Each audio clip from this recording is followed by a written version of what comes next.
World of fantasy एक काल्पनिक रचना है और इसे 18 वर्ष या उससे अधिक आयु के वयस्क पाठकों के लिए अभिप्रेत किया गया है। इसमें दिए गए सभी नाम, पात्र, व्यवसाय, स्थान, घटनाएं और दुर्घटनाएं या तो लेखक की कल्पना का उत्पाद हैं या काल्पनिक तरीके से उपयोग किए गए हैं। किसी भी जीवित या मृत व्यक्ति या किसी वास्तविक घटना से कोई भी समानता पूरी तरह से संयोग मात्र मानी जाएगी। अपनी चेतना से अपने आत्मिक स्थानों के अंदर देखते हुए ईदान और आराबेल दोनों ने लाल तारों के अंदर अपने जैसे दिखने वाले जीवों की उपस्थिति देखी। दोनों को यह महसूस हो गया था कि तारे के संपर्क में आने पर दोनों के हमशक्ल अर्धचेतन अवस्था में थे तथा अनुबंध के समापन के दौरान हुई आत्मा की क्षति धीरे धीरे ठीक हो रही थी। ईदान और आराबेल ने अपने हमशक्लों को परेशान न करने और ठीक होने पर ध्यान केंद्रित करने का फैसला किया। आखिरकार उनकी नज़र जेमिनिया पर पड़ी, जो चुपचाप उनका इंतजार कर रही थी और उन्हें देख रही थी। उन्होंने उसी समय माफ़ी मांगी। आपको इंतज़ार कराने के लिए हमें माफ़ करना। जेमिनिया की मदद के बिना वे अपने हमशक्लों के साथ अनुबंध नहीं कर पाते और अवतार जैसी अद्भुत क्षमता हासिल नहीं कर पाते। यह उस जोड़े के लिए वाकई एक आश्चर्य की बात थी। देख रही हूँ तुम्हारे पास ढेरों सरप्राइज़ हैं। जेमिनिया के चेहरे पर फिर से एक चमकदार मुस्कान आ गई। फिर उस जोड़े की तरफ देखते हुए उसने कहा, उनका ध्यान रखना। ईदान ने उसे विश्वास के साथ आश्वासन दिया, चिंता मत करो जेमिनिया, वे अच्छे हाथों में होंगे, हम तुम्हें वचन देते हैं। ठीक है, अगर बस इतना ही है तो आगे बढ़ो, मैं जल्द ही आप सभी को अलविदा कहने वापस आऊंगी। जेमिनिया ने दंपत्ति को विदा करते हुए कहा। जो वे चाहते थे उसे प्राप्त करने के बाद ईदान और आराबेल ने जेमिनिया का घर छोड़ दिया और दूसरों के पास लौट आए। इस समय तक अन्य लोग अपने टेंट पैक कर चुके थे और वापस लौटने के लिए तैयार थे। छोटा जानवर अभी भी जेमिनिया के साथ था, इसीलिए वह यहाँ नहीं थी। यूलिया के हमशक्ल का भी कोई पता नहीं था। उनके आग्रह पर यूलिया ने अलोयस और लियम को अपना हमशक्ल न दिखाने का फैसला किया ताकि उन्हें उनके अनुबंध करने की क्षमता के बारे में पता न चले। कल रात दंपति के मन में पथरक्षक पशु शिकारी के मैनुअल के बारे में कुछ विचार आए थे, इसीलिए उन्होंने इस जानकारी को यथासंभव न फैलाने का निर्णय लिया। जिस हमशक्ल के साथ यूलिया ने अनुबंध किया था वह दूर से उन्हें देख रही थी और एक छोटी सी चिड़िया में बदल गई जो अलोयस और लियम की आत्मिक शक्तियों से सुरक्षित रूप से छिप सकती थी। यहाँ तक कि नीमो और उस जोड़े को भी उसकी उपस्थिति का आभास नहीं हो रहा था। जब सब लौटने को तैयार थे, जेमिनिया एक छोटे से जानवर को गोद में लिए उनके पास आई। जेमिनिया ने इस दौरान समूह की तरफ नहीं देखा, बल्कि जानवर को देखा जो अभी भी उसे सहला रहा था। जाहिर है कि जेमिनिया उस जानवर से अलग नहीं होना चाहती थी। थोड़ी देर बाद ही जेमिनिया ने उसे सहलाना खत्म किया और निमो के पास जाकर उसे उसकी ओर बढ़ा दिया। निमो ने तुरंत जानवर को अपने हाथों में ले लिया। इस समय छोटा जानवर एक छोटे काले बिल्ली के बच्चे जैसा लग रहा था। निमो के साथ अनुबंध करने से जानवर को अपनी बेकाबू रूपांतरित करने की क्षमता पर कमोबेश नियंत्रण मिल गया और कल से उस जानवर ने अपना रूप बिल्ली के बच्चे से बदलकर दूसरा नहीं किया है। मैंने तुम्हें यह नहीं बताया कि मैंने कल आपका अनुरोध पूरा कर दिया था और संदेशवाहक रात को आपका संदेश देकर वापस आ गया था। जेमिनिया ने ईदान और आराबेल की ओर देखते हुए कहा। अन्य लोग शातिद में विशेष रूप से अलोयस और लियम आश्चर्यचकित थे कि दंपत्ति ने उससे कुछ मांगने का साहस किया और आश्चर्यजनक रूप से उसने ऐसा किया भी। यह सुनकर ईदान और आराबेल की आंखें चमक गई। धन्यवाद, उन्होंने एक साथ कहा और पुनः जेमिनिया को धन्यवाद दिया। फिर वहां उपस्थित सभी लोगों पर एक नज़र डालने के बाद जेमिनिया बिना कुछ कहे पीछे मुड़ी और अपनी बिल्डिंग की ओर चल पड़ी। समूह ने उसे तब तक देखा जब तक वह दरवाजे से गायब होकर अंदर नहीं चली गई। एक बार फिर यह जांच करने के बाद कि क्या वे सब कुछ अपने साथ ले गए थे और यह सुनिश्चित करने के बाद कि वे कुछ भी नहीं भूले हैं, उन्होंने एक दूसरे को सिर हिलाया और उस स्थान से जाने लगे जहां उन्होंने पिछले 2 दिन और 2 रातें बिताई थी। समूह ने वापस लौटने के लिए वही रास्ता चुना जिस रास्ते से वे यहाँ आए थे। पिछले बार की तरह इस बार भी केंद्रीय परत का एक भी प्राणी उनकी प्रगति में बाधा नहीं बना। सब समझ गए कि यह जेमिनिया की वजह से था। हालांकि वातावरण अभी भी तनावपूर्ण था, फिर भी सभी का उत्साह चरम पर था और वे तेजी से आगे बढ़ रहे थे। रात होने से पहले ही वे केंद्रीय और मध्य परत के बीच की सीमा पर पहुंच गए। पिछली बार की तरह इस बार भी ईदान के अलावा किसी ने भी यह नहीं देखा कि वे कितनी जल्दी दूरी तय कर ली थी। ईदान से संकेत मिलने के बाद उन्होंने सीमा पर रुककर 5वीं रात यहीं बिताने का फैसला किया। अगले दिन ही उनका इरादा मध्य परत को पार करने का था, जहां जैसा कि उन्होंने अनुमान लगाया था, बाहरी और लोगों द्वारा उन पर घात लगाई जा सकती थी। ईदान और आराबेल ने जेमिनिया से घात के बारे में पूछा, लेकिन उसने कोई जवाब नहीं दिया। जेमिनिया ने समझाया कि वह लिम्बो के मामलों में और दखल नहीं दे सकती। हर चीज़ की एक सीमा है और जेमिनिया ने अब और ज़्यादा जोखिम ना लेने और इससे दूर रहने का फैसला किया। जेमिनिया ने समूह को उनकी ज़रूरत की हर चीज़ पहले ही उपलब्ध करा दी है और यहाँ तक कि उन्हें अपनी ही जाति के सदस्यों के साथ अनुबंध पर हस्ताक्षर करने की भी अनुमति दे दी है। ईदान और आराबेल थोड़े निराश हुए, लेकिन उन्होंने इसके बारे में ज़्यादा नहीं सोचा। समय बिना किसी ध्यान दिए उड़ गया और अब रात हो गई थी। समूह जोड़ियों में बंटकर अपने काम पर लौट आया। अलोयस और उनके शिष्य लियन ने सबसे पहले कार्यभार संभाला। उसके बाद नेमो और यूलिया और ईदान और आराबेल ने अंतिम कार्यभार संभाला। सभी लोग वितरण पर सहमत हो गए और अपने अपने तंबू में चले गए और अलोयस और लियम को कैंपफायर के पास अकेला छोड़ दिया। समय बीतता गया और अब नेमो और यूलिया की बारी थी जिम्मेदारी संभालने की, और थोड़ी देर बाद ईदान और आराबेल की बारी थी। आधी रात हो चुकी थी। ईदान और आराबेल अच्छी नींद सो रहे थे। जाते समय वे छोटी छोटी बातों से विचलित नहीं हुए। उन्हें याद था कि कल उनके लिए एक महत्वपूर्ण दिन है। यूलिया और नेमो को जाते देखने के बाद दंपति कैंपफायर के पास बैठ गए और चुपचाप लकड़ियां डालने लगे ताकि आग बुझ न जाए। जल्द ही उन्होंने अपनी आग के कोने से एक अतिथि को देखा जो अचानक कैंपफायर के पास प्रकट हुआ और उनके सामने बैठ गया। अतिथि को देखकर दंपत्ति मुस्कुराए। यह सियरा थी, डार्क वैल्करी।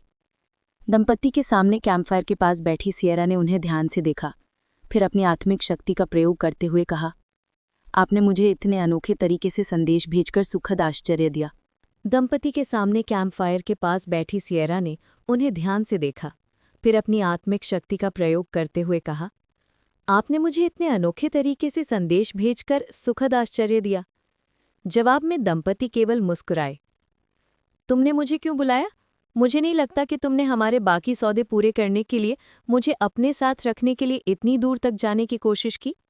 सियरा खुद भी यहाँ आए बिना अपना काम पूरा कर सकती थी, क्योंकि उसे पहले ही पता चल गया था और बाहरी लोगों का एक समूह मिल गया था जो उस जोड़े के लौटने का इंतजार कर रहे थे। मुझे भी आपसे मिलकर अच्छा लगा सियरा, आखिरकार आराबेल ने कहा। इस बार उसने सियरा के साथ मानसिक संबंध स्थापित किया। सियरा अपने मन में आराबेल की आवाज़ सुनकर हैरान रह गई। सियरा ने इस बात पर ज्यादा ध्यान नहीं दिया कि आराबेल उसे सीधे उसके नाम से कैसे संबोधित कर रही थी। छोटी बहन, क्या तुमने अंततः मुझ पर इस क्षमता का उपयोग करने का निर्णय ले लिया है? सियरा ने पूछा, और उसके शब्दों से आराबेल और ईदान को ये स्पष्ट हो गया कि दूसरी पक्ष ने पहले ही उनके समान कौशल के अस्तित्व का अनुमान लगा लिया था। ये जानते हुए कि सियरा उसे पसंद नहीं करती, ईदान ने एक साधारण पर्यवेक्षक की भूमिका निभाने का निर्णय लिया तथा केवल आवश्यक होने पर ही हस्तक्षेप करने का निर्णय लिया। क्या तुम्हारे पास हमारे लिए कोई खबर है? आराबेल ने उत्सुकता से पूछा। वो जानना चाहती थी कि उनकी अनुपस्थिति में सियरा क्या कर रही थी। आराबेल को यकीन था कि अब तक सियरा को पता चल गया होगा कि घात कहाँ लगा है और वहाँ कितने लोग इकट्ठा हुए हैं। इन दिनों में मुझे एहसास हुआ कि इस दुनिया की चेतना आपके साथ कितनी गंभीरता से पेश आती है। इतने सारे लोग इकट्ठा हो गए थे कि दवा पीने के पहले मुझे यकीन नहीं था कि मैं अपना वादा पूरा कर पाऊंगी या नहीं। सियरा कोई अतिशयोक्ति नहीं कर रही थी। करीब 100 लोग इकट्ठा हुए, जिनमें 4 हीरे के, 13 प्लैटिनम के, आधे सोने के और बाकी चांदी के थे। आपको समझना होगा कि यहाँ सिर्फ बाहरी लोग ही नहीं बल्कि स्थानीय निवासी भी इकट्ठा हुए हैं। आराबेल और ईदान को लोगों की संख्या देखकर कोई खास आश्चर्य नहीं हुआ। उन्होंने सियरा की इस चेतावनी को भी नज़रअंदाज कर दिया कि घात लगाने वालों में स्थानीय लोग भी शामिल थे। जेमिनिया ने उन्हें पहले ही स्पष्ट कर दिया था कि उन्हें इस बात से कोई फर्क नहीं पड़ता कि घात किसने लगाया था, स्थानीय लोगों ने या अजनबियों ने। ईदान और आराबेल सबको एक ही समझ सकते थे। क्या आपको पता चला कि बाहरी लोगों को लिम्बो कॉन्शियसनेस की ओर और स्थानीय लोगों को हमारा शिकार करने के लिए क्या आकर्षित करता है? हम दोनों ये जानने में रुचि रखते थे कि बाहरी लोगों का ध्यान किस चीज़ से आकर्षित हो सकता है, आराबेल ने पूछा। लगता है स्थानीय लोगों को तुम्हारे अस्तित्व का पता चल गया है। दूसरी दुनिया के निवासी होने के नाते तुम उनके लिए अजनबी हो और तुम न केवल लिम्बो के लिए बल्कि बाहरी दुनिया के लिए भी खतरा हो। इसके अलावा स्थानीय लोगों ने उन लोगों से वादा किया है जो इस प्रक्रिया में हिस्सा लेंगे और लिम्बो को तुम्हें अवशोषित करने में मदद करेंगे। वे तुम्हारे अवशोषण से प्राप्त जानकारी साझा करेंगे।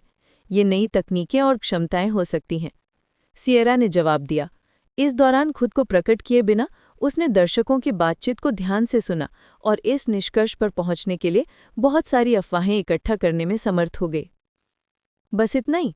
और बाहरी लोग स्थानीय लोगों की बातों पर इतनी आसानी से कैसे विश्वास कर सकते हैं? आखिरकार दोनों पक्षों को दुश्मन माना जा सकता है और केवल लिम्बो के नियम ही उन दोनों को रोक सकते हैं। आराबेल खुद को पूछे बिना नहीं रह सका। जहाँ तक विवरण की बात है, आप किसी ऐसे व्यक्ति से संपर्क कर सकते हैं जो ठीक जानता हो कि क्या, कैसे और क्यों। आप गलत व्यक्ति से पूछ रहे हैं। सिएरा ने आराबेल के प्रश्नों को अनसुना कर दिया। ये देखकर कि सिएरा ने वास्तव में इस दिशा में बात करने की कोई इच्छा नहीं दिखाई, आराबेल ने हार मान ली और सवाल पूछना बंद करने का फैसला करके सीधे उन कारणों पर जाने का फैसला किया कि उन्होंने उसे इस स्थान पर मिलने के लिए क्यों आमंत्रित किया था। हाँ, ये ईदान और आराबेल ही थे जिन्होंने जानबूझकर उसे बुलाया और आज ड्यूटी पर अंतिम स्थान लेने का फैसला किया था, सिएरा के आने का इंतजार करने के लिए। उन्होंने जेमिनिया से यही एक अनुरोध किया था, सिएरा तक एक हमशक्ल के द्वारा संदेश पहुंचाना, और जैसा कि हुआ, जेमिनिया ने ये सब बिना किसी खास परेशानी के कर दिखाया। जब हमने निषिद्ध क्षेत्र में जाने का फैसला किया तो हमारे पास घात से बचने की कोई स्पष्ट योजना नहीं थी। हम समझ गए थे कि लिम्बो की चेतना हमें यूं ही जाने और कोई कार्यवाही करने नहीं देगी, इसीलिए घात हमारे लिए कोई आश्चर्य नहीं था। हालांकि हमें उम्मीद नहीं थी कि लिम्बो की चेतना इतने सारे डायमंड और प्लैटिनम रैंक को अपनी ओर आकर्षित करेगी। आराबेल को ये स्वीकार करना पड़ा कि उन्होंने लिम्बो को बहुत कम आंका था। लेकिन चलो, अभी के लिए उन्हें भूल जाते हैं।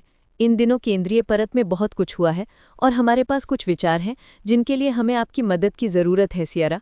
इसीलिए हमने आपको इस बैठक में आमंत्रित किया है। सिएरा समझ नहीं पा रही थी कि ये जोड़ा उससे क्या चाहता है, लेकिन वो उत्सुक थी कि वो उसे क्या देंगे। पिछले सौदे के शर्तों के अनुसार सिएरा को अभी भी अपने हिस्से के दायित्वों को पूरा करना था। अगर वो ऐसा नहीं करती तो आत्मानुबंध के अनुसार उसे ऐसे परिणाम भुगतने पड़ेंगे जो उसकी आत्मा को नुकसान पहुंचा सकते हैं। एक नए सौदे के बारे में क्या ख्याल है? आराबेल ने सिएरा की ओर देखते हुए मुस्कुराते हुए पूछा। सिएरा ने इस प्रश्न के उत्तर में कोई भावना नहीं दिखाई। इस बार बिना किसी अनुबंध के, हम दोनों पहले ही आपको एक विश्वसनीय साझेदार मानते हैं जिस पर हम भरोसा कर सकते हैं। सिएरा चुपचाप आराबेल को देखती रही, ईदान पर ध्यान नहीं दिया, जो इस पूरे समय चुपचाप उनकी बातचीत देख रहा था। ईदान ने आराबेल के व्यवहार में कुछ बदलाव देखा। पिछली बार की तुलना में आराबेल ज़्यादा आत्मविश्वास से भरी दिख रही थी और सिएरा से बात करते हुए खुद को संभाले हुए थी। आराबेल ने तो उसे उसके पहले नाम से भी संबोधित किया। इससे पहले कि मैं कोई निर्णय लूं, मुझे बताओ कि आप मुझसे क्या चाहते हैं? सिएरा ने तुरंत सहमति नहीं दिखाई। उसने पहले उनकी बात सुनने और फिर कोई निर्णय लेने का निर्णय लिया। ईदान और आराबेल ने एक दूसरे को देखा और दोनों की आंखें चमक रही थी। उन्हें एहसास हो गया था कि उन्होंने सिएरा का ध्यान आकर्षित कर लिया है और उन्होंने अपना विचार उसके साथ साझा करने का फैसला किया। गुरु और शिष्य एलॉयस और लियम के लिए अगली सुबह एक आश्चर्य प्रतीक्षा कर रही थी। नाश्ता करने और टेंट फक करने के बाद एल्फ के सभी शिष्यों ने अचानक उन्हें बताया कि उस क्षण से उनके रास्ते अलग अलग हो जाएंगे और वो घात में भाग लिए बिना ही वहां से निकल सकते हैं। ये सुनकर गुरु और शिष्य के चेहरे पर उलझन भरे भाव थे।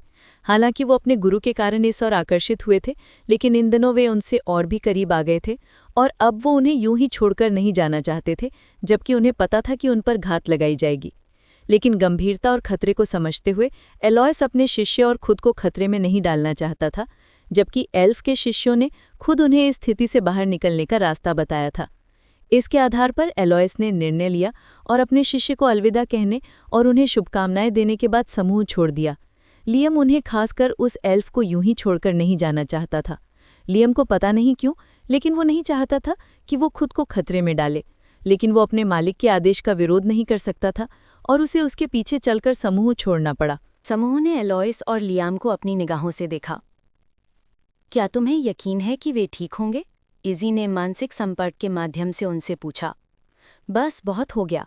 एलॉयस एक डायमंड रैंक का तलवारबाज है, इसलिए हम सब की रक्षा करने के बजाय खुद की और अपने शिष्य की रक्षा करना उसके लिए मुश्किल नहीं होगा। उन्हें कोई समस्या नहीं होगी। इसके अलावा वे अभी भी एडवेंचरर्स गिल्ड के संरक्षण में है और हम दोनों के विपरीत कोई भी उनका शिकार नहीं कर रहा है। ईदान ने उसे जवाब दिया। इज़ी ने जवाब में कुछ नहीं कहा। यूलिया ने अपनी पहली मुलाकात को याद करते हुए कहा, उनके व्यवहार से हम कह सकते हैं कि पिछले कुछ दिनों में हमारे प्रति उनका रवैया बदल गया है। अगर हम इसकी तुलना उनसे अपनी पहली मुलाकात से करें तो? हाँ, खासकर लियम। सीनियर यूलालिया, क्या तुमने देखा कि उसने तुम्हें कैसे देखा? अरेबिल ने चंचल मुस्कान के साथ पूछा और देखा कि लियाम ने यूलालिया को कैसे देखा। हाँ, सच में? यूलिया को अरेबिल का सवाल सुनकर आश्चर्य हुआ। फिर भी मुझे उसमें कोई विशेष रुचि नहीं है और आप समझ लें कि इस समय जब तक हम इस दुनिया को नहीं छोड़ देते, मुझे इस तरह के रिश्ते में कोई रुचि नहीं है। हाँ, अपने आप को देखो, तुम एक बात कह रहे हो, लेकिन तुम्हारा शरीर कुछ और ही कह रहा है। अरेबिल में उसके चेहरे पर कुछ लालिमा की ओर इशारा किया। आप इस बात से इनकार नहीं कर सकती कि आप खूबसूरत हैं सीनियर। मुझे यकीन है कि बहुत सारे लड़के आपके बारे में सपने देखते हैं। ईदान और निमो ने चुपचाप सिर हिलाकर अरेबिल की बातों से सहमति जताई।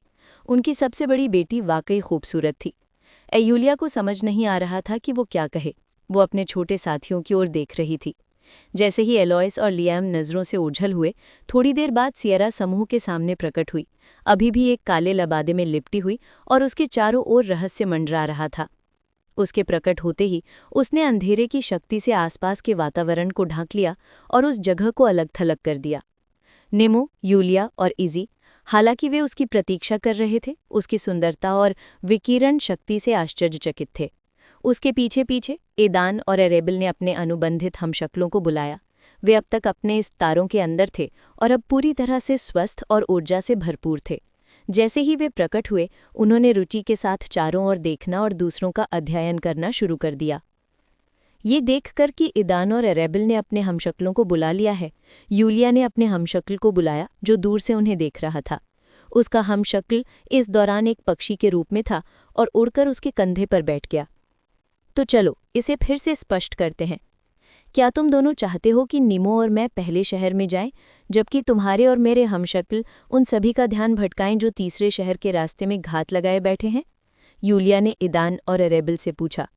हाँ, ये सही है, अरेबिल ने पुष्टि की। हम जानते हैं कि हमारे पीछे आने वालों में से ज्यादातर ने उसूरिया के रास्ते में घात लगाया था ताकि हम मिलिका के संरक्षण में वापस ना आ सकें। क्या तुम्हें उसकी वजह से पता चला? यूलिया ने पूछा, सियरा के बारे में कुछ आशंकित, लेकिन जोड़े की बात पर विश्वास करने को तैयार। वास्तव में हमने स्वयं ही इसका अनुमान लगा लिया था। मिस सियरा ने तो केवल हमारी धारणा की पुष्टि की, अरेबिल ने उत्तर दिया। क्या वे ठीक होंगे? यूलिया ने तीनों हमशक्लों को देखते हुए उत्सुकता से पूछा। वरिष्ठ, आप अपने आप पर ध्यान दें, ये तीनों ठीक हो जाएंगे, ईदान ने कहा। उनका काम घात लगाने वालों का ध्यान भटकाकर हमें तब तक कुछ समय देना है जब तक कि हम निषिद्ध क्षेत्र से बाहर न निकल जाएं। तुम्हारा हमशक्ल इस काम को बिना किसी परेशानी के कर सकता है। ज़रूरत पड़ने पर वो डायमंड रैंक वाले किसी लड़ाके की नकल भी कर सकता है और भागने से पहले उन्हें एक अच्छी टक्कर दे सकता है। जहाँ तक हमारे हमशक्लों की बात है, अरेबिल और मेरे पास एक खास काबिलियत है जिससे हम उन्हें आखिरी उपाय के तौर पर बुला सकते हैं। और मत भूलना सीनियर, घात लगाने वालों का इरादा हमें जिंदा पकड़ना है। जब तक हमारे हमशक्ल हमारे होने का दिखावा करते रहेंगे, वे सुरक्षित रहेंगे। हाँ, ये सब तभी सच ही जब जेमिनिया की बातें सच हों कि लिम्बो की चेतना हमें उस क्लियरिंग में रहते हुए देख नहीं पाई, और उसे ये भी नहीं पता कि हम सब ने अपने हमशक्लों के साथ एक अनुबंध पर हस्ताक्षर किए हैं। और क्या तुम ये उम्मीद करती हो कि उसे ये भी नहीं पता चलेगा कि ये दोनों बस तुम्हारे होने का नाटक कर रहे हैं? यूलिया अभी भी उस योजना के बारे में अनिश्चित थी जो जोड़ा प्रस्तावित कर रहा था। चिंता मत करो, हमें यकीन है कि लिम्बो की चेतना को तुरंत एहसास नहीं होगा कि वे हमशक्ल हैं। हमारा विश्वास इस तथ्य पर आधारित है कि लिम्बो की चेतना सर्वशक्तिमान या सर्वज्ञानी नहीं है। नियमों के अनुसार परफेक्ट हमशक्ल केंद्रीय परत को नहीं छोड़ सकते, लेकिन जैसा कि आप देख सकते हैं, अनुबंध पर हस्ताक्षर करने के बाद वे न केवल केंद्रीय परत को बल्कि निषिद्ध क्षेत्र को भी सुरक्षित छोड़ सकते हैं। इसलिए लिम्बो को तुरंत एहसास नहीं होगा कि वे हमशक्ल हैं। अरेबिल ने यूलिया को समझाने की कोशिश की कि उनका विश्वास किस पर आधारित था। ईदान और अरेबिल के हमशक्ल ने खुशी से ताली बजाई और सिर हिलाकर अरेबिल की बातों से सहमति जताई। हालांकि वे बोल सकते थे, लेकिन आदतन चुप रहना ही बेहतर समझते थे। दोनों हमशक्ल उत्साहित थे और अपने मालिकों पर घात लगाने वालों से लड़ने के मौके का इंतजार कर रहे थे। इस पूरे समय वे केंद्रीय परत के कैदी थे और उसे छोड़ नहीं सकते थे। अब जबकि ये प्रतिबंध हट गए थे, तो वे नए कारनामों के लिए तैयार थे। उनके द्वारा किए गए अनुबंध के कारण उनके शरीर में कुछ परिवर्तन हुए। इनमें से सबसे महत्वपूर्ण उनकी मूलिक नकल करने की अक्षमता पर प्रतिबंध था। पहले वे सभी प्राणियों की नकल कर सकते थे, उनके रूप रंग, उनकी कुछ काबिलियतों और यहाँ तक कि उनकी शक्ति श्रेणी तक की। लेकिन अब ये प्रतिबंध केवल प्राणियों की श्रेणी कर ही लागू होता था। वे अधिकतम प्लैटिनम श्रेणी तक ही अपनी क्षमता प्रदर्शित कर सकते थे, जो उनके मालिकों से केवल 2 श्रेणी ऊपर थी, और इससे उन्हें जरा भी परेशानी नहीं हुई।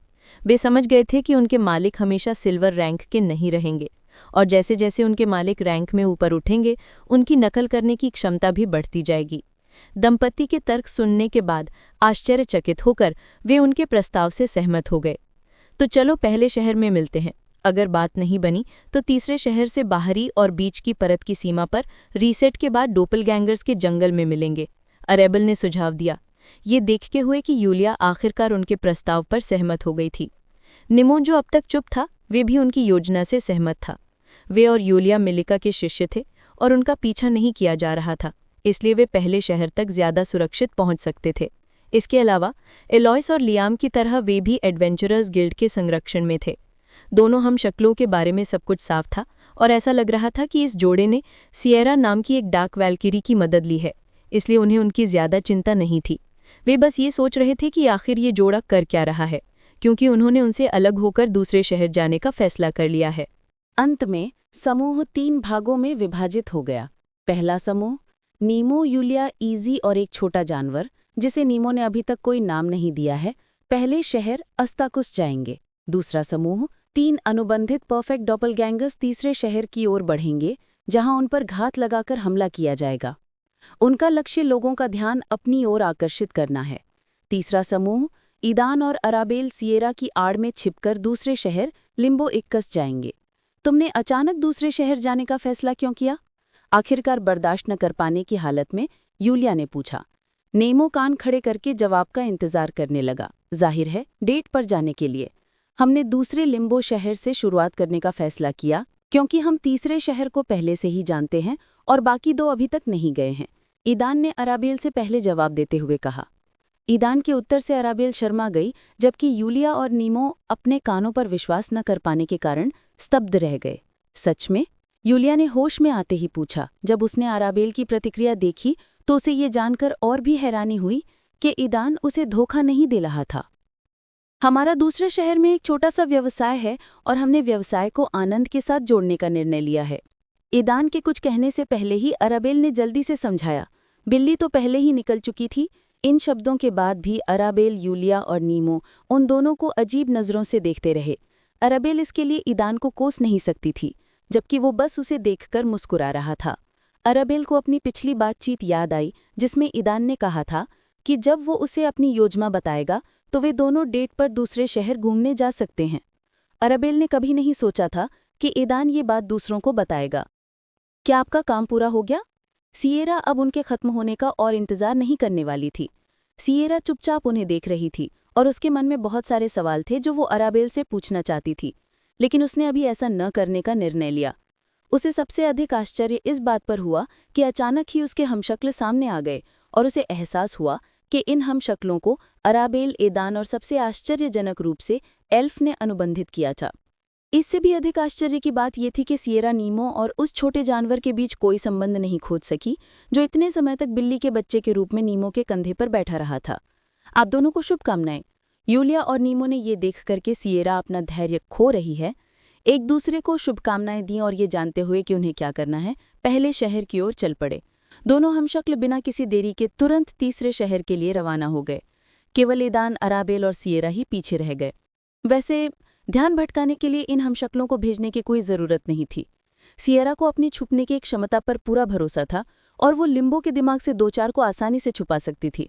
बाकी 2 का शिकार नहीं हुआ था तो वो भी ठीक रहते। हम जानते हैं, ईदान ने मुस्कुराते हुए कहा। वे लिम्बो के दिमाग को थोड़ा भटका देंगे और न सिर्फ हमारी बल्कि नीमो और यूलिया की जिंदगी को भी आसान बना देंगे। इसके अलावा इस अनुबंध की बदौलत हम अपने हमशक्लों की कुछ भावनाओं को महसूस कर पा रहे हैं। वो सचमुच खेलना चाहते थे तो हमने उन्हें वो दिया जो वो चाहते थे और साथ ही वो हमें कुछ समय भी दे पाएंगे। ये उत्तर सिएरा को बिल्कुल उपयुक्त लगा और उसने आत्मिक शक्ति को मुक्त कर दिया और जोड़े को अपने में समाहित कर लिया। ईदान और अराबेल ने साफ महसूस किया कि सिएरा ने उन्हें जकड़ लिया है। खासकर अराबेल उस दिन की रात में खुले मैदान में हुई उनकी पहली मुलाकात के उस पल को याद कर रही थी जब उसने अपनी आत्मिक शक्ति से उसे अपनी जगह पर रोक लिया था। इसके बाद सिएरा का काला लबादा 3 बड़े काले पंखों में बदल गया। बिना किसी केप के सिएरा ने काले चमड़े का एक सुंदर कवच पहन रखा था। अपने सभी पंखों को एक ही बार में फड़फड़ाकर वो ऊपर की ओर उड़ गई और अपने साथ जोड़े को भी खींच ले गई। ईदान और अराबेल अचानक उड़ान से इतने डर गए कि उनके दिल लगभग उछल पड़े। अराबेल डर से चीख भी पड़ी, जिससे सिएरा आश्चर्यचकित हो गई। वाल्किरी के रूप में अराबेल ने आरोहण परीक्षण से उड़ान की यादों के अलावा अभी तक अपने पंखों पर उड़ने की कोशिश नहीं की थी। इसीलिए वो अभी तक ऊंचाई में अचानक आए परिवर्तन की आदी नहीं हुई थी। ईदान भी अराबेल से अलग नहीं था, बस वो दिखावा करने में ज्यादा बेहतर था और अपनी भावनाओं को ज्यादा जाहिर नहीं करता था। हालांकि अचानक ऊंचाई में आए बदलाव से उसका दिल सीने से बाहर निकलने को हो रहा था। हाँ हाँ हाँ, अराबेल आखिरकार हंसने लगी, क्योंकि उसका आश्चर्य और डर दोनों गायब हो गए थे। ईदान ने भी उड़ने की अपनी खुशी साझा की। ये किसी विशाल पक्षी की पीठ पर उड़ने जैसा कुछ नहीं था। सिएरा की आत्मा शक्ति अदृश्य थी और दंपति को ऐसा लग रहा था कि मानो वे बिना किसी सहारे के अपने आप हवा में तैर रहे हों। इससे उनका डर और बढ़ गया। विश्व को विहंगम दृष्टि से देखते हुए दंपति एक बार फिर इसकी सुंदरता से मोहित हो गए। इस दुनिया में उनका ये दूसरा उड़ान अनुभव था और ये उनके पहले अनुभव से अलग था, और उन्हें ये आने लगा था। उस समय दोनों एक ही बात सोच रहे थे, जब वे अपने वंश में पूरी तरह निपुण हो जाएंगे तो बिना किसी की मदद के अपनी क्षमताओं का इस्तेमाल करके खुद उड़ पाएंगे। सौभाग्य से दोनों के वंश ने उन्हें ऐसा अवसर प्रदान किया। अराबेल ने कल्पना की कि वो ईदान के बगल में उड़ रही है, जिसके बाल लाल, आंखें लाल और पंख आग जैसे थे, और उसका चेहरा खून की तेज लहर से लाल हो गया। ईदान ने भी कल्पना की कि अराबेल उसके बगल में मंडरा रही है। उसे उसका वाल्किरी रूप बहुत पसंद था। इस रूप में उसका आकर्षण बिल्कुल अलग था, ज्यादा आकर्षक और सुंदर। वो उसे इस रूप में और साथ ही उसके असली रूप को भी बार बार देखना चाहता था। लेजेंडरी रैंक की वाल्किरी की गति दुनिया के प्रतिबंध के तहत भी बहुत अधिक थी, खासकर जब सिएरा ने पीछे न हटते हुए पूरी गति से अपने इच्छित गंतव्य तक उड़ान भरी। दंपति की आंखों के सामने दृश्य बहुत तेजी से बदल गया और दंपति ने आश्चर्य किया कि वो शीघ्र ही निषिद्ध क्षेत्र की दोनों सीमाओं को पार करके उसे बहुत पीछे छोड़कर भाग गए। ईदान और अराबेल ठीक से गणना नहीं कर सके कि कितना समय बीत गया था, लेकिन ये ज्यादा महसूस नहीं हुआ और जल्द ही उन्होंने दूर शहर की रूपरेखा पर ध्यान दिया। ये लिम्बो का दूसरा सबसे बड़ा शहर था, इकुस, एक शहर जहां ज्यादातर जानवर और दरिंदे बसते थे। दूसरा सबसे बड़ा शहर लिम्बो, जिसमें मुख्य रूप से पशु, मानव और बुद्धिमान जानवर रहते हैं, दिखने में तीसरे शहर से ज्यादा अलग नहीं है।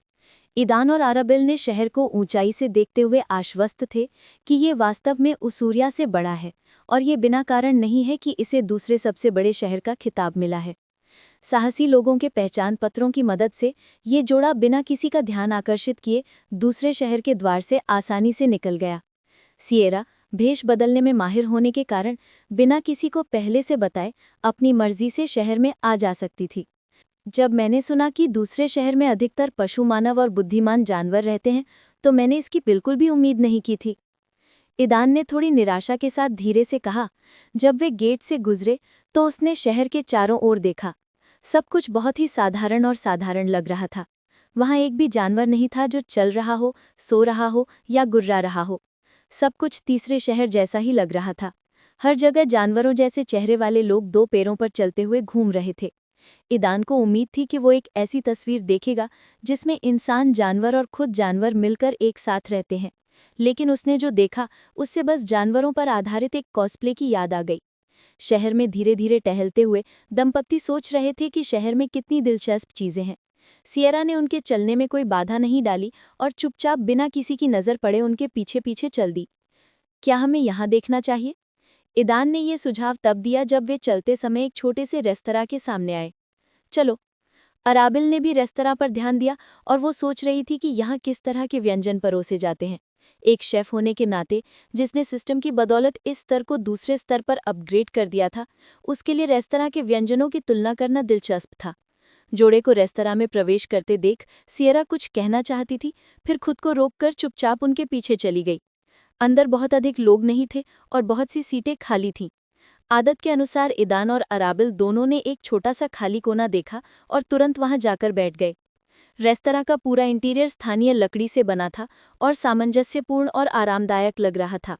नए मेहमानों को देखकर साफ सुथरे कपड़े पहने एक वेट्रेस उनके पास आई और पूछा, शुभ दोपहर, क्या आप पहली बार यहाँ आए हैं? ईदान और अराबेल वेट्रेस को घूरता रहे, उसका प्रश्न भी नहीं सुना। पूरा रेस्तरां उन्हें अपनी दुनिया के रेस्तरां की याद दिला रहा था। तीसरे शहर में वे ज्यादातर मिलिसा के घर पर ही रुकते थे और अगर पैदल भी चलते थे तो सिर्फ मिलिसा के बगीचे में और साहसी लोगों के समूह के बीच। वे ऐसे किसी भी प्रतिष्ठान में कभी नहीं गए थे। उन्हें ज्यादा उम्मीदें तो नहीं थी, लेकिन जो उन्होंने देखा वो वाकई हैरान रह गए। इमारत सुंदर और साफ सुथरी थी, खुशबू भी अच्छी थी और वेट्रेस तो बेहद आकर्षक लग रही थी। उसके दो जानवरों जैसे कान थे जो कुत्तों के कानों जैसे लग रहे थे और एक हिलती हुई पूंछ भी। वेट्रेस उस जोड़े की निगाहों के नीचे अजीब तरह से असहज महसूस कर रही थी।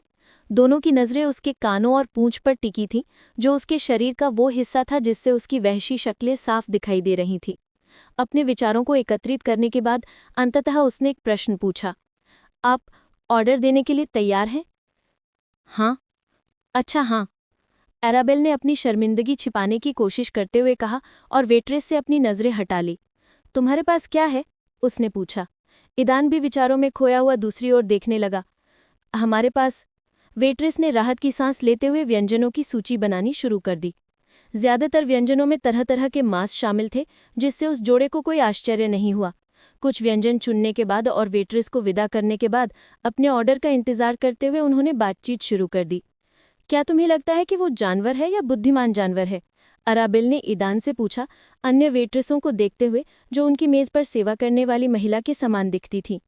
वो एक जानवर है, ईदान की जगह सियरा ने जवाब दिया, जो चुपचाप उस जोड़े की मेज के पास बैठ गया। सारी वेट्रेस जानवर हैं। ओह।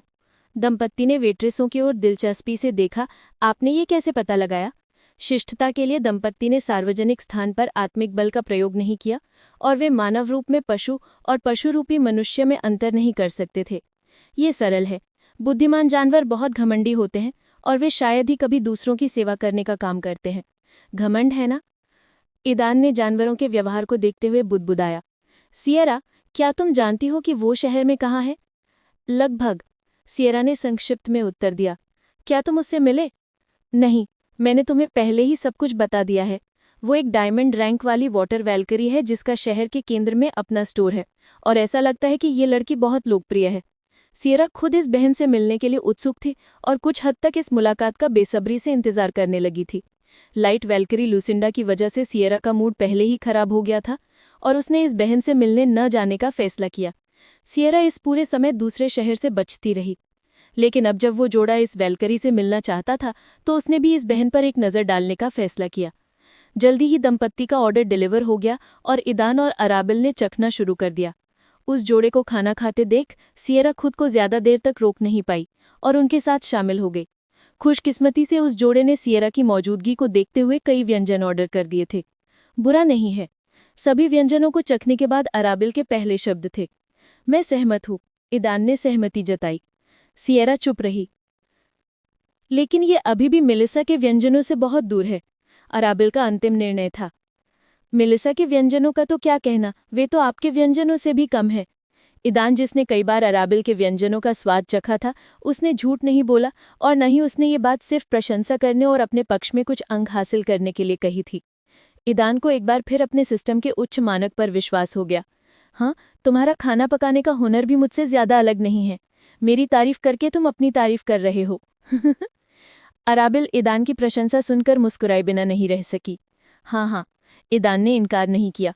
दोनों की कुकिंग लेवल 2 तक अपग्रेड हो गई है और अभी तक उन्हें प्रैक्टिस करके लेवल 3 तक पहुंचने का समय नहीं मिला है। दोपहर के भोजन का भुगतान करने के बाद उन्हें खाने से रोकने वाले किसी से भी मिले बिना और किसी समस्या का सामना किए बिना दंपत्ति रेस्तरां से निकल गए। वे थोड़े निराश थे। आमतौर पर उपन्यासों में किरदारों को अक्सर समस्याओं या ऐसी ही किसी चीज का सामना करना पड़ता है, लेकिन शहर में कदम रखते ही उनके लिए सब कुछ सहज हो गया, यहाँ तक कि बहुत शांत भी। यदि सियरा की उपस्थिति न होती तो वे और भी अधिक समय तक साथ साथ घूमते और डेट के रूप में कुछ और स्थानों पर भी जाते, लेकिन उन्हें काम पर लगना था और वाटर वैल्करी स्टोर की तलाश में शहर की ओर जाना था। हालांकि ये पैदल यात्रा ज्यादा लंबी नहीं थी, फिर भी दंपत्ति को ये पसंद आई और उन्होंने ये निश्चय किया कि वे जितनी बार संभव हो साथ साथ चलेंगे और अगली बार तीसरे पहिए के बिना ही चलना बेहतर होगा। हालांकि उस जोड़े और सियरा को वाटर वैल्करी स्टोर का केवल अनुमानित स्थान ही पता था, लेकिन शहर में इसकी प्रसिद्धि के कारण उन्होंने इसे बहुत जल्दी ढूंढ लिया। जब उन्होंने वाटर वैल्करी स्टोर के बारे में पूछा तो सबके चेहरे पर एक अजीब सा भाव आ गया, कुछ तो शर्मा भी गए। तीनों हैरान थे कि आखिर माजरा क्या है। जब वे दुकान पर पहुंचे तो वे तीनों उस बोर्ड को ऐसे घूर रहे थे जैसे वे जड़वत हो गए हों और सब चुप थे। सब कुछ आनंद के लिए। ये गुलाबी और लाल रंग के उस बोर्ड को देखकर अराबेल कुछ नहीं कह सकी। वो कोई मूर्ख नहीं और छोटी बच्ची नहीं थी और उसने तुरंत अंदाजा लगा लिया कि ये किस तरह की दुकान है। क्या ये सेक्स शॉप है? ईदान ने सियरा की ओर मुड़कर पूछा। सियरा खुद सदमे में थी और वास्तविकता से थोड़ा बाहर आ गई थी और उस समय अतीत की कुछ यादें उसके सामने वापस आ गई। नहीं, वास्तव में नहीं, ये इसे नहीं होना चाहिए। सिएरा ने इनकार किया। तीनों वहीं खड़े रहे, दुकान के पास जाने का इरादा नहीं था। तभी दरवाज़ा खुला और एक स्वस्थ जानवर जैसी शक्ल का आदमी शर्म से लाल होता हुआ पैकेट को किसी खजाने की तरह पकड़े बाहर निकला। बाहर आकर वो तेजी से भाग गया। खरीदारी के लिए धन्यवाद मिस्टर बीस्ट, मैं अगली बार आपका इंतजार करूंगी। लंबे समुद्री रंग के बाल, नीली आंखें और आश्चर्यजनक रूप से अच्छे कपड़े पहने एक युवती ने ऐसे स्टोर के कर्मचारी या मालिक के लिए उनके पीछे चिल्लाई। धन्य हो, ये तुम हो? सिएरा अचानक लड़के की ओर देखते हुए चिल्लाई। हाँ? अचानक चीख सुनकर लड़की डर गई और तुरंत अपना ध्यान सिएरा की ओर मोड़ लिया। ओह, क्या ये सचमुच तुम हो छोटी सिएरा? सिएरा को पहचानते ही लड़की के चेहरे पर एक बड़ी मुस्कान आ गई। अरे, सभी वेलकरीज में से आखिर तुम यहाँ क्यों आ गई? सिएरा को अपनी आंखों पर विश्वास नहीं हुआ और उसने कोसा।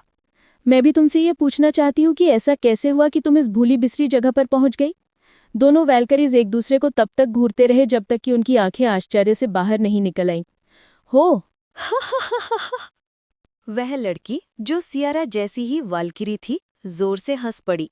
उसने सियारा को उपहास भरी नजरों से देखा, जो उस पल गुस्से से फटने ही वाली थी। एस्मारी! सियारा ने दूसरे वाल्किरी पर गुर्राते हुए कहा। एस्मा! लड़की ने अचानक सुधार किया। एस्मारी नहीं, एस्मा! ये कहते हुए खुद को एस्मा कहने वाली वाल्किरी ने अपनी छाती फुला ली, मानो उसे अपने नाम पर गर्व हो। ये देख ईदान खुद को अरेबेल और सिएरा से अपने आकार की तुलना करने से नहीं रोक पाया, और नंगी आंखों से भी उसे पता चल रहा था कि वो बहुत कुछ खो रही है। हाँ? सिएरा का गुस्सा तुरंत गायब हो गया। कुछ देर के लिए उसकी जगह आश्चर्य ने ले ली। फिर जैसे उसे कुछ एहसास हुआ हो, उसके चेहरे पर एक बड़ी मुस्कान आ गई और वह लड़की को गौर से देखने लगी। जब एस्मे नाम से अपना परिचय देने वाली लड़की ने शेखी बघाड़ना बंद किया तो उसने सिएरा की मुस्कान देखी। उसे एहसास हुआ कि उसने कोई बड़ी गलती कर दी है और वह जल्दी से इमारत के अंदर भाग गई। तुम कहाँ जा रही हो, छोटी एस्मा? सिएरा उसके पीछे जल्दी से आते हुए बोली। वो बचाओ, वो मुझे मार रहे हैं। अंदर से एक लड़की चिल्लाई। ये क्या कर रहे हो? छोड़ो, छोड़ो! नहीं! ईदान और एरेबेल चुपचाप देखते रहे, कुछ बोल नहीं पाए। वे समझ नहीं पा रहे थे कि सियारा उस लड़की को देखकर पहले तो इतनी हैरान और गुस्से में क्यों थी और उसे एस्मारी क्यों कह रही थी। हालांकि जब लड़की ने उसे सही किया और अपना परिचय एस्मा के रूप में दिया तो सियारा का व्यवहार नाटकीय रूप से बदल गया। हैरानी की बात यह है कि इस लड़की एस्मा के पास सचमुच डायमंड रैंक की शक्ति थी। जब वे इमारत के अंदर लड़े तो उन्हें आश्चर्य हुआ कि वो इमारत नहीं गिरी। इसका मतलब था कि उनमें से किसी ने भी अपनी क्षमताओं का पूरा इस्तेमाल नहीं किया था। ऐसा लगता है कि ये अच्छा विचार नहीं था, ईदान ने एरेबेल से कहा, बिना अपनी नज़रें उस इमारत से हटाए जहां से एस्मा की मदद के लिए चीखने की आवाज़ें सुनी जा सकती थीं। बिल्कुल नहीं, ये एक अच्छा विचार था, बस हमें उम्मीद नहीं थी कि ये इस तरह से सामने आएगा। एरेबेल ने तुरंत आपत्ति जताते हुए कहा। वह भी जो हो रहा था उससे हैरान थी। कितना अजीब है, ईदान बुदबुदाया और एरेबेल ने तुरंत इसे नोटिस किया। ये क्या है? उसने पूछा। सिस्टम हमें कोई काम नहीं देती। आमतौर पर ऐसी परिस्थितियों में सिस्टम हमें तुरंत एक नया काम देता है, लेकिन इस बार ये चुप है। ईदान ने अपनी चिंताएं साझा की। एरेबेल को भी चिंता होने लगी थी। पिछली बार जब उनका सामना सिएरा से हुआ था तो सिस्टम ने उन्हें लेजेंडरी रैंक की एक डार्क वाल्किरी के रक्त का सार प्राप्त करने का काम दिया था। हालांकि इस बार जब वे वाटर वाल्किरी से मिले तो उनका सिस्टम चुप रहा। ये पता करने के लिए कि क्या हो रहा है, ईदान ने उन्हें वाटर वाल्किरी से मिलने की योजना के बारे में बताया। तो एरेबेल को पहले से ही चिंता होने लगी थी। उसने सोचा कि सिस्टम उन्हें कोई नया काम दे सकता है, लेकिन फिर भी सिस्टम चुप रहा। कुछ तो गड़बड़ थी। दोनों को चिंता होने लगी, शायद उनके सिस्टम में फिर से कोई समस्या आ गई है। मेज़बानों, इस सिस्टम में कुछ भी गलत नहीं है। सिस्टम के शब्दों ने उन्हें थोड़ा शांत किया, लेकिन उनका संदेह अभी भी दूर नहीं हुआ था। चीख पुकार ने शहरवासियों का ध्यान खींचा और लोग इकट्ठे होने लगे। ईदान और एरेबेल अपनी ओर ध्यान आकर्षित नहीं करना चाहते थे और उन्होंने वहां से चले जाने का फैसला किया। लेकिन जब वे भीड़ में गायब होने ही वाले थे तभी उन्होंने अपने कंधों पर एक हाथ महसूस किया जिसने उन्हें कसकर पकड़ लिया। जब वे रुके तो उन्हें पता चला कि ये सिएरा ही थी जिसने भागते हुए उन्हें रोका था। तुम कहाँ जा रहे हो? सिएरा ने मुस्कुराते हुए पूछा और उसकी मुस्कान से दोनों में सिहरन दौड़ गई। सिएरा ने दंपत्ति को जबरदस्ती दुकान के अंदर खींच लिया। अंदर पहुंचते ही दोनों दंग रह गए। उनके सामने एक ऐसी तस्वीर खुल गई जिसकी उन्हें उम्मीद नहीं थी। कम से कम बाहर लगे उस बोर्ड को देखकर तो उन्होंने ऐसा नहीं सोचा होगा। सब कुछ नीले, हल्के नीले और सफ़ेद रंगों में किया गया था। कहीं भी कोई अश्लील चीज़ या पेंटिंग नहीं दिख रही थी। सब कुछ साफ सुथरा और सुव्यवस्थित लग रहा था। अलमारियों और काउंटरों पर दर्जनों रंग-बिरंगी शीशियां सजी थीं। दुकान जोड़े की सोच से कहीं ज़्यादा एक औषधि की दुकान जैसी लग रही थी। केवल नष्ट हुए फर्नीचर ने चित्र को थोड़ा खराब कर दिया। एस्मा टूटे हुए फर्नीचर के बीच बैठी, बिना किसी कारण के आंसू पोंछती मुंह बनाए सिएरा को घृणा से घूर रही थी। उसने जोड़े को भी एक जैसी नज़र से देखा, क्योंकि वे दोनों सिएरा के साथ थे। क्या तुम और लोगी?" सिएरा ने एस्मा के नाखुश चेहरे को देखते हुए मुस्कुराते हुए पूछा। नहीं," एस्मा ने अपनी गार्ड ढकते हुए हकलाते हुए कहा। वहां एक अजीब सी खामोशी छा गई।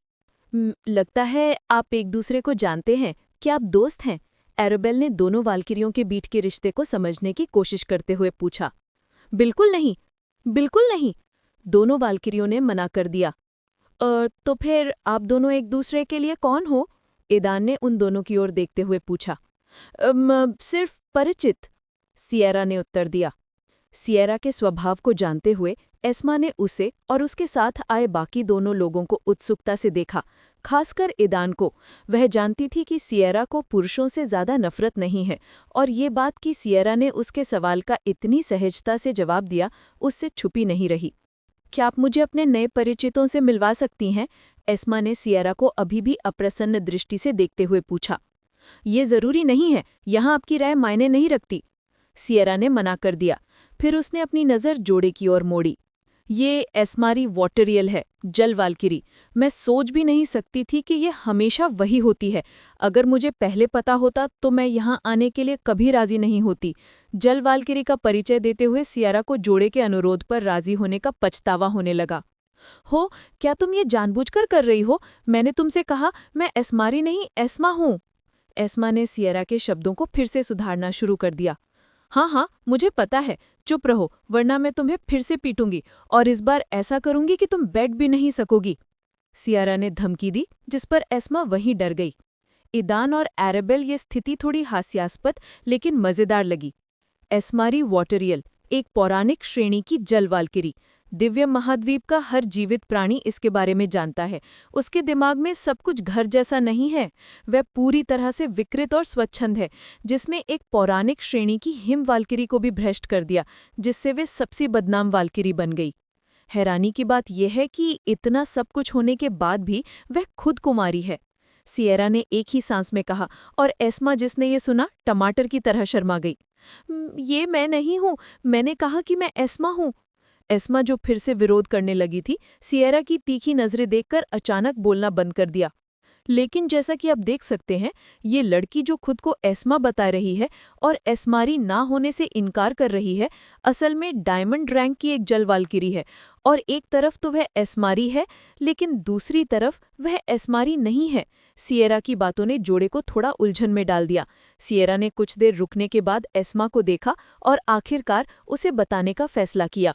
वह असली एस्मारी नहीं है, बल्कि उसका अवतार है, जो इस स्थान पर आने और स्वतंत्रता प्राप्त करने के बाद अपने मुख्य शरीर से संपर्क खो चुकी है। वो असली एस्मारी नहीं है, बल्कि उसका अवतार है, जिसने इस स्थान पर आने और स्वतंत्रता प्राप्त करने के बाद अपने मुख्य शरीर से संपर्क खो दिया है। एक अवतार? ईदान और एराबेल अविश्वास से चिल्लाए। हाल ही में उन्होंने भी इसी नाम की एक क्षमता हासिल की है। उन्होंने कभी नहीं सोचा था कि वे इतनी जल्दी ऐसी योग्यता वाले किसी व्यक्ति से मिलेंगे। हाँ, ये एक रहस्यमयी तकनीक है जिसकी खोज कई सदियों पहले हुई थी। हालांकि परिषद ने अब कुछ कमियों के कारण इसके इस्तेमाल पर प्रतिबंध लगा दिया है। सिएरा ने एस्मा से नजरें हटाए बिना संक्षेप में कहा। सिएरा ने आगे कहा, "अगर हम कहीं और होते तो मैं इस अवतार को नष्ट कर देती। आखिरकार परिषद ने भी सभी मौजूदा अवतारों को नष्ट करने का आदेश जारी किया था। अगर उन्हें वापस नहीं बुलाया जा सकता था तो?" ये सुनकर एस्मा को अपनी रीढ़ में ठंडक महसूस हुई। "क्या? मैंने इसके बारे में कुछ नहीं सुना?" एस्मा ने आपत्ति जताई। सियरा को पहले तो यकीन नहीं हुआ, लेकिन फिर एस्मा की गंभीर निगाहों को देखकर उसे शक हुआ। तुम कब से यहाँ हो? उसने पूछा। मुझे अब याद नहीं, मैंने तो बहुत पहले ही साल गिनना बंद कर दिया था, एस्मा ने जवाब दिया। उसे सच छुपाने की कोई वजह नजर नहीं आ रही थी, क्योंकि उसकी जान दांव पर लगी थी। सियरा का औधा भले ही छोटा था, फिर भी वो उससे कहीं गुना ज्यादा ताकतवर थी। सियरा ने सुझाव दिया, संभवतः आप परिषद द्वारा इस तकनीक पर प्रतिबंध लगाने से पहले ही यहाँ आ गए थे। क्या आपका अभी भी अपनी मुख्य चेतना से संबंध है? नहीं, जैसे ही मैं कालकोठरी में पहुंची सारे बंधन टूट गए। एस्मा को वो दिन अच्छी तरह याद था जब उसे मुख्य चेतना से मुक्ति मिली थी, लेकिन साथ ही वो इस पिंजरे में फंस भी गई थी। एस्मा को ना तो कोई पछतावा था और ना ही कोई असंतोष। दरअसल एस्मा बहुत खुश थी और वो उस पल इस दुनिया को छोड़कर नहीं जाना चाहती थी, या यूं कहें कि उसे ऐसा करने से डर लग रहा था। सियरा ने एस्मा की स्थिति समझ ली और उसके खिलाफ कुछ न करने का फैसला किया, लेकिन दुकान के अंदर का नज़ारा और अलमारियों पे रखी औषधियां देखकर उसके चेहरे पर झुर्रियां पड़ गईं। मुख्य चेतना से मुक्ति पाकर भी वो उसी में बनी हुई है। बेशक जब सियरा ने अलमारियों और काउंटरों पर रखी औषधियों को देखा तो एस्मा ने सियरा की घृणा को महसूस किया और शर्मिंदगी में केवल हंस सकी। आखिरकार तुम भी उसके जैसे ही हो, ये कहते हुए सियरा ने धीरे से अपना सिर हिलाया। एस्मा समझ गई कि सियरा क्या बुदबुदा रही थी और विरोध ही करने वाली थी कि अचानक उसका मन बदल गया।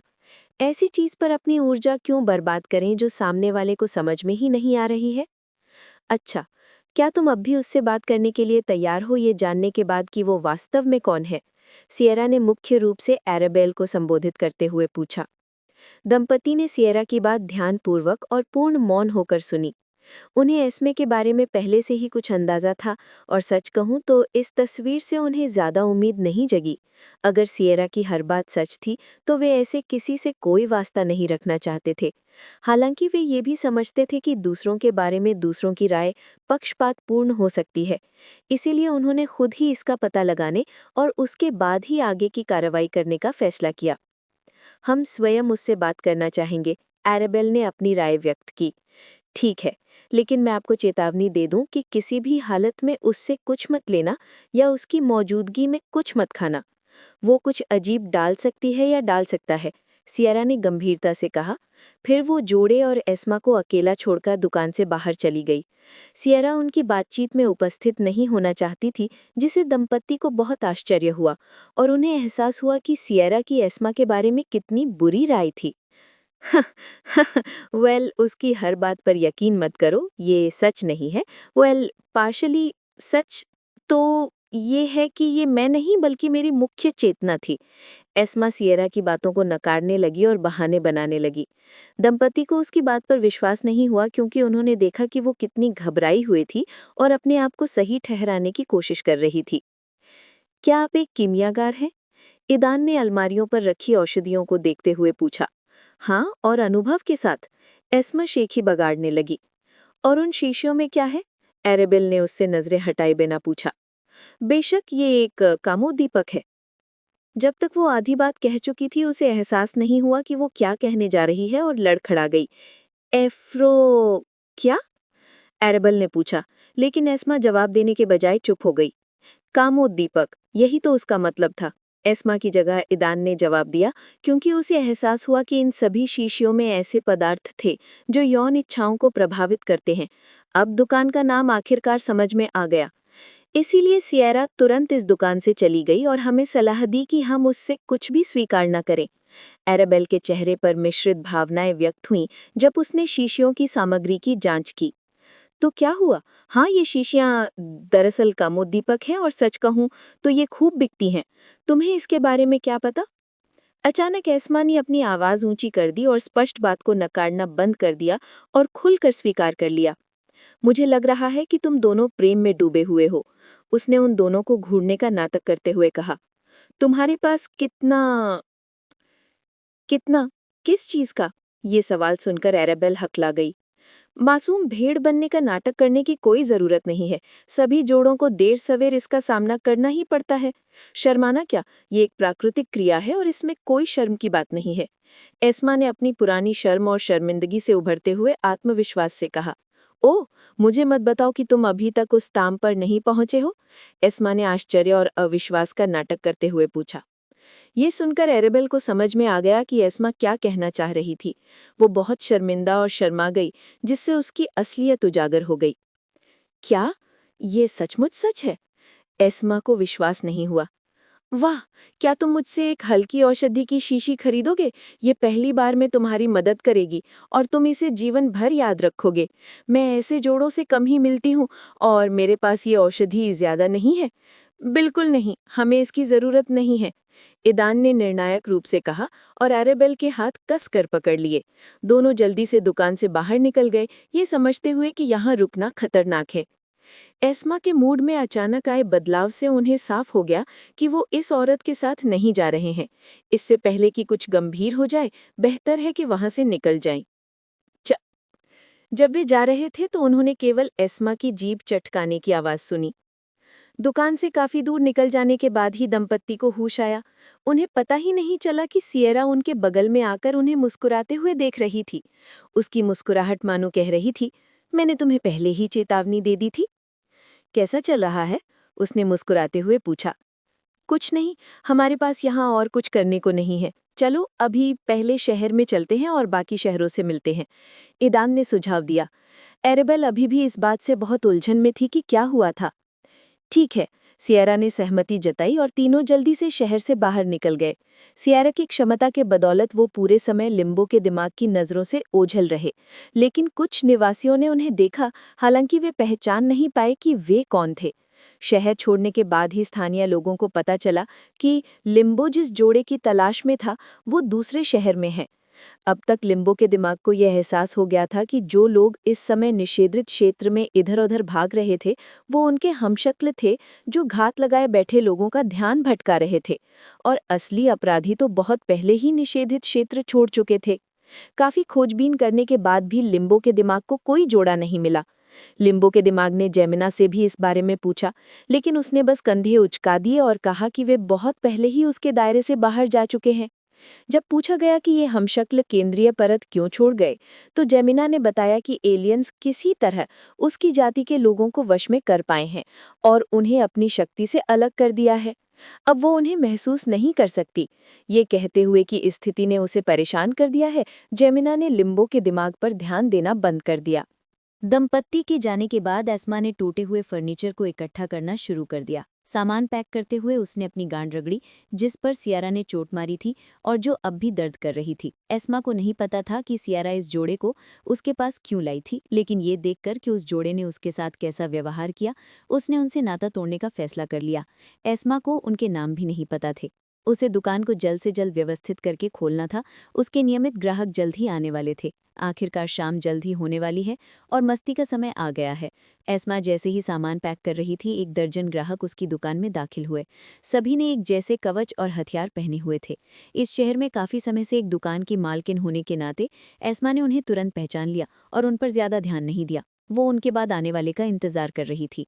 उसकी उम्मीदों पर खरा उतरते हुए सब लोग जल्द ही अलग हो गए और एक हट्टा कट्टा नौजवान, जिसके लंबे लाल बाल थे, लाल चमकदार कवच पहने और सिर पर 2 सींग थे, दुकान में दाखिल हुआ। उसकी लाल खड़ी पुतलियों वाली आंखें एस्मा को गौर से घूर रही थी। उनकी निगाहें लगभग जल रही थी, लेकिन एस्मा को इसकी कोई परवाह नहीं थी। उसने उसकी तरफ भी नहीं देखा। ओया, ये कौन है जो हमारे पास आया है? क्या मेरे प्यारे छोटे अजगर ने फिर से अपनी उपस्थिति से मुझे खुश करने का फैसला किया है? एस्मा ने चंचल स्वर में कहा और उसके शब्दों ने छोटे अजगर में सिहरन पैदा कर दी। उस बदकिस्मत दुकान में सिर्फ 2 बार जाकर और अपने वफादार माथतों द्वारा सुझाई गई औषधियां खरीदकर उसे अपने फैसले पर पहले ही पछतावा हो रहा था। अब वो इन औषधियों के बिना खुद को संतुष्ट नहीं कर सकता था और जब भी उसे ऐसी ज़रूरत होती, वो अपने माथतों को भेजकर उन्हें खरीदवाता, ताकि उस शापित जगह के मालिक से मिलने से बच सके। हालांकि आज एक विशेष अवसर था और उन्हें यहाँ व्यक्तिगत रूप से आना ही था, चाहे वे इसे कितना ही टालना चाहें। तुम्हें भी देखकर अच्छा लगा एस्मा, युवा ड्रैगन ने कहा। ओया ओया, तुम मुझसे रोजाना औषधियां खरीदते हो, लेकिन तुमने मुझे अपना सुंदर चेहरा सिर्फ 1-2 बार ही दिखाया है। तुम इतना सुंदर चेहरा मेरे पास क्यों लाए हो? एस्मा ने अपनी जिज्ञासा छिपाए बिना पूछा। मैंने अफवाहें सुनी हैं कि आज आपके पास कुछ दिलचस्प मेहमान आए हैं एस्मा। ड्रैगन ने एस्मा को अपनी यात्रा के कारण का सीधा संकेत देने का फैसला किया। ड्रैगन के शब्दों ने एस्मा का ध्यान आकर्षित किया। उसने अंततः उस पर ध्यान दिया और अपनी नीली आंखों से सीधे उसकी आंखों में देखा। और उन्हें क्या हुआ? अगर मुश्किल ना हो तो क्या तुम बता सकती हो कि वे कौन थे? ड्रैगन ने सही शब्द चुनने की कोशिश की ताकि अनजाने में एस्मा को ठेस ना पहुंचे। उस जोड़े और सियरा के उलट ड्रैगन जानता था कि ये महिला इस शहर के निवासियों के बीच कितनी लोकप्रिय है और जो भी उसे ठेस पहुंचाएगा वो लगभग पूरे शहर का दुश्मन बन जाएगा। ना सिर्फ उसके नियमित पुरुष ग्राहक बल्कि उनकी महिलाएं भी उसके पक्ष में खड़ी होंगी। कृतघ्न, बदतमीज और असभ्य ग्राहक, क्या तुम नहीं देखते कि उन्होंने मेरे स्टोर के साथ क्या किया है? एस्मा अपनी झुंझलाहट को रोक नहीं पाई और उसने युवा ड्रैगन से सियारा के बारे में कठोर शब्दों में कहा और टूटे हुए फर्नीचर के ढेर की ओर इशारा किया जिसे उसे जोड़ना था। ड्रैगन की दाईं आंख फड़कने लगी। क्या उस जोड़े ने ऐसा किया? उसने एस्मा से पूछा। एक जोड़ा? नहीं, बिल्कुल नहीं। जो उनके साथ था उसने ये किया। उस बूढ़ी औरत ने। एस्मा ने उसे ठीक किया। तो वे अकेले नहीं थे और उनके साथ कोई और भी था, और सबसे ज्यादा संभावना है कि ये महिला उनके छिपने में मदद करती है। ड्रैगन ने निष्कर्ष निकाला। कौन जाने? एस्मा ने कंधे उचकाए। तो अब बताओ वे कौन है? क्या तुम सचमुच नहीं जानते या नाटक कर रहे हो? ड्रैगन समझ नहीं पाया कि एस्मा खेल रही थी या वो सचमुच नहीं समझ पाई कि वे कौन थे। मुझे कैसे पता होगा? मैं एक दिन में इतने सारे ग्राहकों की सेवा करता हूँ। अगर मैं हर नए ग्राहक को याद कर लूँ तो मेरे सारे बाल सफ़ेद हो जाएंगे। अब अजगर इस भयानक दुकान में नहीं रहना चाहता था। उसका मालिक बिल्कुल असहनीय था। तुम्हें इस जोड़े के बारे में पता होना चाहिए क्योंकि पिछले 2 महीनों से तीनों शहरों में इनकी चर्चा हो रही है। ड्रैगन ने सीधे तौर पर तो नहीं बताया कि वे कौन थे, बस इशारा किया। बेशक एस्मा को समझने में थोड़ा वक्त लगा, लेकिन फिर उसे बात समझ में आ गई। बेशक एस्मा जो अपना सारा समय दुकान में बिताती है, उसने भी इनके बारे में सुना होगा। ये एक ऐसा जोड़ा है जो दूसरी दुनिया से यहाँ आया है। ये वो एलियंस है जिन्होंने लिम्बो के दिमाग को उकसाया था और किसी तरह अभी तक ना तो पकड़े गए हैं ना ही अवशोषित किए जा सकते हैं। सच में? एस्मा चिल्लाई। अचानक ड्रैगन के सामने खड़ी होकर एस्मा ने अपनी पूरी आत्मिक शक्ति से उसे दबाया, उसे नीचे झुकने पर मजबूर किया और उसके सींग पकड़ लिए। उन्हें घेरे रहे सैनिकों ने तुरंत अपने हथियार उठा लिए और हमला करने के लिए तैयार हो गए। वे एक महिला द्वारा अपने नेता के प्रति अपमानजनक व्यवहार बर्दाश्त नहीं कर सकते थे। रुको! ड्रैगन ने अपने आदमियों को रोकते हुए आदेश दिया। अब जो कहा था उसे दोहराओ, एस्मा ने ड्रैगन की आंखों में देखते हुए कहा। उस नज़र ने ड्रैगन की सांसें रोक दी। हालांकि एस्मा आम औरतों से थोड़ी छोटी थी और उसके शरीर में कोई खास बनावट नहीं थी, फिर भी वो वाकई बहुत खूबसूरत थी। हालांकि अजगर जानता था कि ये खूबसूरत फूल पहली नज़र में ही ऐसा लगता है। दरअसल इसके अंदर कई जहरीले कांटे थे जो पास आने वाले किसी को भी घायल कर सकते थे। मैंने कहा था कि ये दोनों शायद किसी दूसरी दुनिया के एलियंस हैं जिनके पीछे लिम्बो का दिमाग है। इस बार ड्रैगन ने बात को घुमा फिरा कर नहीं बताया, बल्कि सीधे सीधे अपने विचार और संदेह जाहिर कर दिए। उसकी बात सुनकर एस्मा ने अजगर के सींग छोड़ दिए। खुद को आज़ाद करके अजगर इस शापित जगह पर और नहीं रहना चाहता था, इसलिए अपने लोगों को साथ लेकर तुरंत वहां से चला गया। ड्रैगन ने एस्मा को अकेला छोड़ दिया और कोशिश की कि उसका ध्यान उन विचारों से ना भटके जिनमें वो डूबी हुई थी। ये तो बहुत बड़ी बात है, एस्मा ने झुंझलाहट के साथ सोचा, क्योंकि आज जो कुछ हुआ था उसकी समझ अंततः उसके दिमाग में बन गई थी। उसे एहसास हुआ कि सियरा ही थी वो कुत्ती जो उस जोड़े की पहचान छिपा रही थी और इसीलिए कोई उन्हें ढूंढ नहीं पा रहा था। यहाँ तक कि उससे, एस्मा से भी सियरा ने ये जानकारी छिपाई थी। 2 महीने पहले जब उसने पहली बार इस जोड़े के बारे में अफवाहें सुनी तो उसके मन में खोज पर निकलने की इच्छा जागी, लेकिन उसने खुद को संभाला और घटनाक्रम पर नजर रखने का फैसला किया। समय के साथ एस्मा को पता चला कि ये जोड़ा तीसरे शहर के बाहरी नेता उसी पुरानी एल्विन चुड़ैल के संरक्षण में आ गया है। अगर उसके पास अपनी असली चेतना की शक्ति होती तो वो खुशी से उसका इस्तेमाल इस एल्विन के घमंड को तोड़ने के लिए करती, ठीक वैसे ही जैसे उसकी असली चेतना ने एक बार पौराणिक श्रेणी के घमंडी और परेशान करने वाले आइस वॉल्किरी से निपटा था। आज ये जोड़ा खुद ही उसके पास आया था और उसके व्यवहार से एस्मा को एहसास हुआ कि सियरा नहीं बल्कि वे ही उसे किसी मकसद से उसके पास लाए थे। हालांकि उसकी हरकतों की वजह से वो जोड़ा अपनी बात पूरी करने से पहले ही भाग गया। एस्मा को उन पर बहुत ज्यादा दबाव डालने और उन्हें डराने का पछतावा होने लगा। उसे खुद पर काबू रखना चाहिए था, लेकिन पछतावे का कोई इलाज नहीं था। अगर सियरा उनका बचाव कर रही है तो उन्हें ढूंढना मुश्किल होगा। इसके अलावा काफी समय हो चुका है और वे शायद शहर छोड़ चुके होंगे। एस्मा बुदबुदाई। दुकान में अपने काम को भूलकर एस्मा बाहर गई और जल्दी से शहर के एक गार्ड को पकड़ लिया तथा उससे दंपत्ति के बारे में नवीनतम जानकारी हासिल की। एस्मा ने उस दंपत्ति की गतिविधियों के बारे में सारी जानकारी हासिल कर ली, तीसरे शहर से लेकर डोपलगैंगर्स के जंगल तक जहां उन पर घात लगाई गई थी। कल से किसी को भी उनका सही ठिकाना नहीं पता। जैसा कि एस्मा को संदेह था, ये सियारा का काम था। अगर वे कल डोपलगैंगर्स के जंगल में थे तो शायद उसके तुरंत बाद वो मेरे पास आए होंगे। सियारा को मेरे बारे में, इस शहर में रहने वाली वॉल्किरी के बारे में पता चला होगा। जब उसे पता चला कि मैं ही हूं तो उसके आश्चर्य से अंदाजा लगाया जा सकता है कि वो वॉल्किरी की पहचान से परिचित नहीं थी। और अगर ऐसा है तो शायद ये जोड़ा वॉल्किरी से ही कुछ चाहता था, मुझसे व्यक्तिगत रूप से नहीं, इसलिए वो पहले शहर में ही जाएंगे। एस्मा ने स्थिति का विश्लेषण करना शुरू किया, जवाब ढूंढा और उनकी गति की अनुमानित दिशा का पता लगा लिया। कुछ ही दिनों में एक और रीसेट होगा और सबसे ज़्यादा संभावना है कि वे पहले शहर में ही इंतजार करने का फैसला करेंगे, इसलिए मेरे पास उन्हें ढूंढने का समय होगा। इस विचार के साथ एस्मा को खुशी महसूस हुई और 1 मिनट भी बिना गवाए वो शहर छोड़कर एक जोड़े की तलाश में पहले शहर एकटावस की ओर चल पड़ी।